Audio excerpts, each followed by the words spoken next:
Hello everyone, so today we're going to talk about laying out your altar.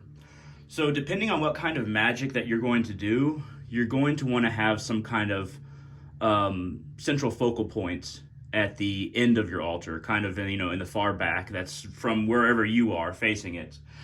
So usually on an altar, when you're doing some kind of magic or you're doing some kind of work, it's an altar usually for magicians, it won't be deity based. It might be a form that inspires that kind of energy within you, or you trying to work with that energy, whatever kind of hits that note for you.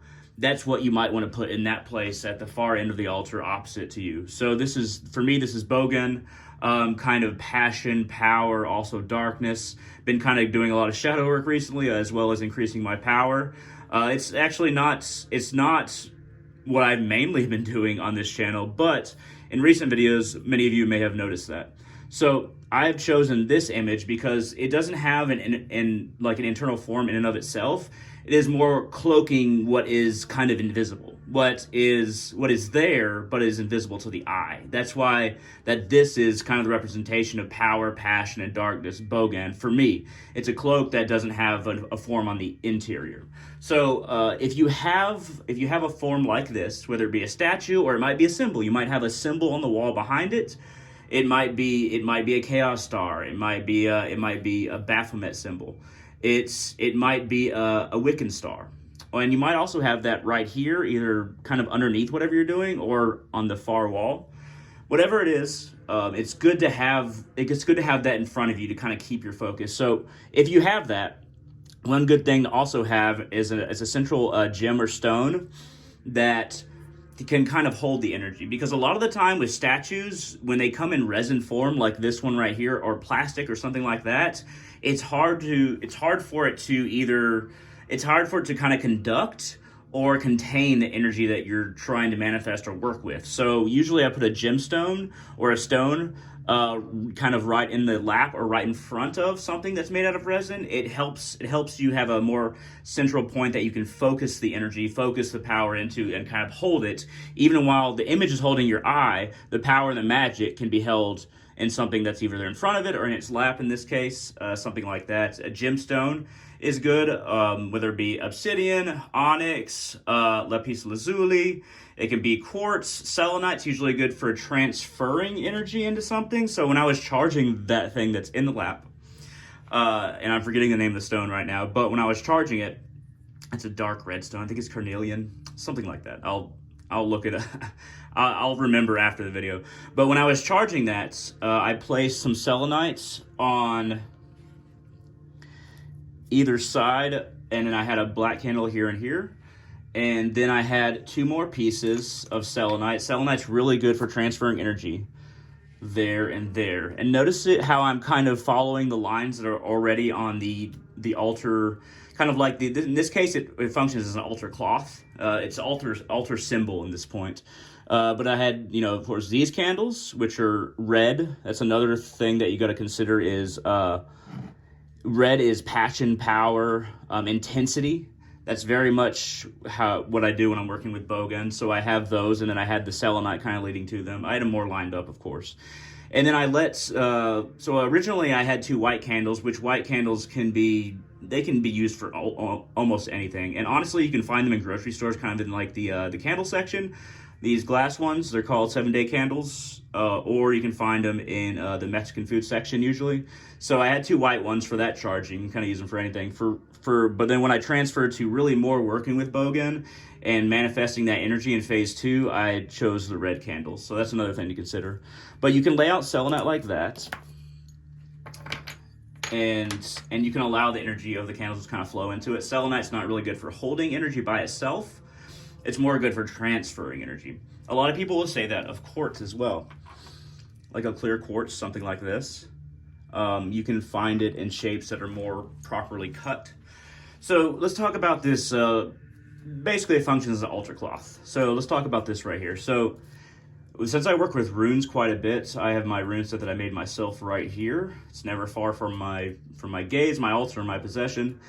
So the runes that are in this are Taiwas, the arrows in all 4 directions. Hold it up for you. And then we have alges in these corners. And then we have ulus coming down off of all the arrows. So this is a kind of a runic protective shield. It's not called a cross. This was used kind of before Christianity. It's a protective shield, and those three runes have significance for me. So, and they very much I've connected with these runes in a number of ways over the years. So they have significance to me. It makes it a great altar cloth or altar piece, whatever you want to call it. It makes a good foundation for like the base of whatever you're trying to do. Of course, a lot of the time I'll just take it off and completely work with, just on top of the wood. Now, I'm fortunate enough to have inherited this from my parents, so I was actually changed on this table as a baby, and I've had this connection to this particular dresser for quite a while. Obviously, I'm 30 now. So this you might want to think of your vibration with whatever piece of furniture or whatever kind of dresser or whatever kind of table you're working with. That makes this really good to just work on the wood as well. If you feel like you like an altar of wood, I'd highly recommend it. It's more vibrant energetically, even though it's dead, than something like a fake kind of a fake wood or some kind of balsa, even something like that. So another thing to think about is an athame. So this athame is particularly my graveyard athame, and one that I work with kind of grave dirt with, and also just kind of flow just raw energy power through. I have a few athames. This is the one I've been working with for many months, and this is completely made out of a railroad spike. You can find this even on Amazon for like $18, something like that, even with the sheath.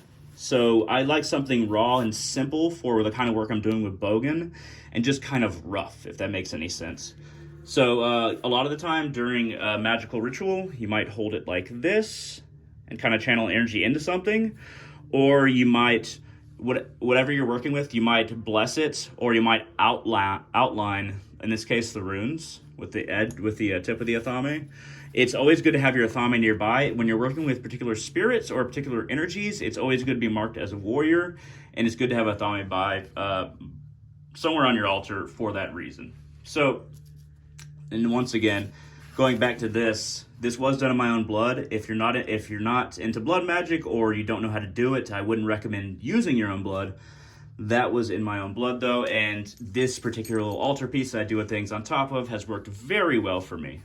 So since I do work with the dead and work with graveyard dirt as a result, I use it in magic. I have some grave dirt right here, but you don't have to have grave dirt. You can have some kind of, I have eucalyptus oil right here too, as well as Mars oil. I had to transfer it to another container. Road opener oil. So another thing that you can have, you can kind of mark the edges of whatever piece of parchment you're working with if you're about to burn it, or if you're about to use it as a talisman, or if you're talking to a spirit and just free writing, you can kind of open a portal by outlining it in road opener oil and masculine energy in Mars. If you want more feminine energy, or if you want a different kind of energy that doesn't really have that duality, you might want a different kind of oil in your direct kind of like reach.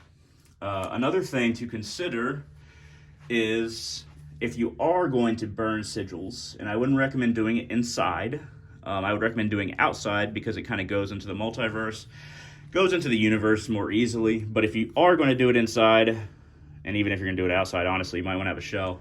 Either way, a shell that has ventilation in it is a very good idea. See, the air can get in and really let the fire burn. It also helps to have a little good stand. Also keep in mind, if you're going to be burning a piece of paper, which I don't recommend doing inside, consider the dimensions and consider where it's going to be burning. So just be careful of that. And of course, I also burn sage in here as well. I'm lucky enough to be able to burn it in my place here and burn incense. But you also might want to have a little position for a paten. So a paten, P-A-T-E-N, is, you can't really see it right now, and I'm not going to disturb it too much, but I made mine out of a ball of clay that I've kind of formed into a kind of a grip size oval, and then I put a symbol of power on top of it. I stamped it, but I also worked bronze flakes that I actually when I was cutting a piece of bronze with or kind of molding it with a sander, wearing down the edges. I saved some of the bronze and I worked it into that patent. And the reason for that is so that it's more conductive, and it either transfers or holds energy better. So clay by itself still can, but better if it has bronze in it. So what I've been doing with this patent here that I've had in the corner is I've been both putting a little blood on it to kind of store power in it, and this is not offering it to something per se, but storing energy into it. But I've also been putting various incense that I burn here, in this incense burner right here, which you might also want for your altar, into that, and kind of transferring energy that way based on the incense that I burn. And I've also been putting sigils when I work with Bogan. Every time I burn a sigil in that shell over there, then I will also use some of that ash and place it on top of the patent. So the purpose of this is to store power in the patent so that I can draw it out later when I need it. You might also want to have that on your altar. So it's always good to have a number of different kinds of stones, and it's always good to kind of figure out what kind of connection you're trying to make. So whatever kind of magic that I'm doing, I always have the Divine Mother Kali Ma like right there. Like no matter what I do, no matter if it's lined with her or not, she's always there with me, always observing. Like to have her right there in the corner. You might want to have a deity statue off to the side if that vibes with you. You might also want to have a variety of sigils off to the side that aligns with the work that you're doing, or even a sigil that was kind of made for you, that you empowered, off to the side.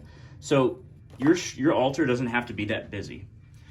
But when you're working with your altar, one thing that a lot of people don't talk about is that a lot of the time it's good to just place your hands on the altar and just gaze into the image and take on another voice. If you're going to call upon the whether it's an entity or a force, you might say you don't have to, but it's good to change up your voice. Kind of have your ritual voice different from your actual voice.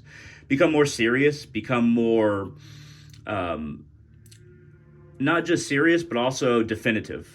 Say things in a way that don't necessarily flow, but are periods at the end of every word. I'll give you an example. Bogan, I call upon you in your state and upon my altar, that I may reach you and call upon you for strength. Bogan, I reach out into the darkness and grab your power and draw it in. Bogan, look kindly upon me, for I am on the path with you and to you.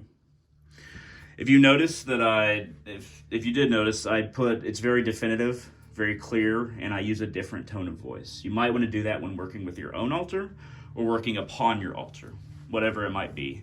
And once again, this isn't the kind of setup I usually have, but recently this has been my setup, because I've been working with my shadow aspect and the desire for power, the want for power, and the desire to break free of certain constraints that have held me back. Not necessarily societal, as much as misconceptions and thinking in duality rather than seeing everything as a vaster presence of power, if that makes any sense.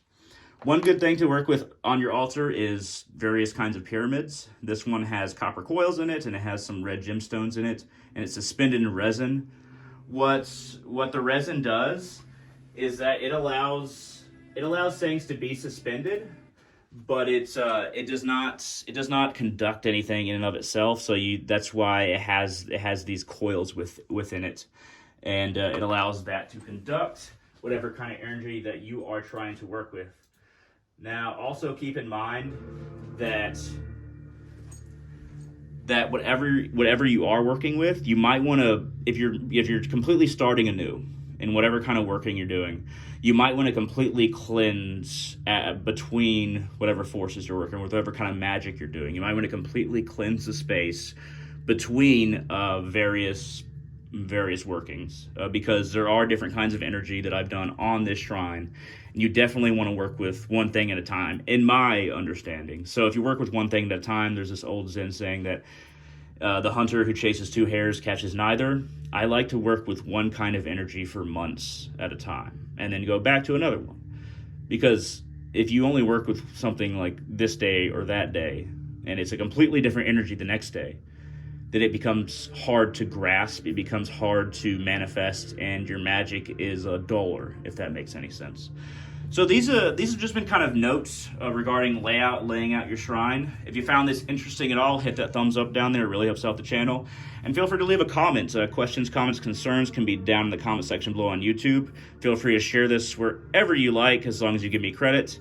And if you want to become a patron on Patreon, go to www.patreon.com/darkrealist, capital D, capital R.